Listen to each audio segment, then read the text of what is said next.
When the day of Pentecost came, they were all together in one place. Suddenly a sound like the blowing of a violent wind came from heaven and filled the whole house where they were sitting. They saw what seemed like tongues of fire that separated and came to rest on each of them. All of them were filled with the Holy Spirit and began to speak in other tongues as the Spirit enabled them. Now there were staying in Jerusalem God-fearing Jews from every nation under heaven. When they heard this sound, a crowd came in bewilderment because each one heard their own language being spoken. Aren't all these who are speaking Galileans? Then how is it that each of us hears them in our native language?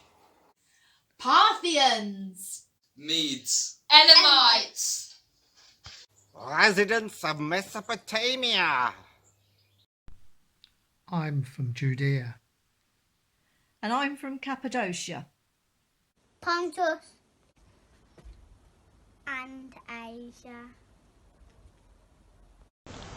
Phrygia and Pamphylia. I'm from Egypt. And I'm from Libya near Cyrene. Visitors from Rome. Both Jews and converts to Judaism. Cretians. What does this mean? And Arabs, we hear them declaring the wonders of God in our own tongues.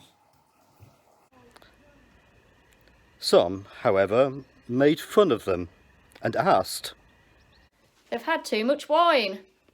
Oh. Then Peter stood with the 11, raised his voice and addressed the crowd. "Fellow Jews, and all you who live in Jerusalem, let me explain this to you. Listen carefully to what I say.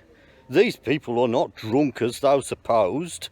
It's only 9 in the morning. Now, this is what the prophet Joel said. In the last days, God says, I will pour out my spirit on all people. Your sons and your daughters will prophesy. Your young men will see visions, and old men will dream dreams.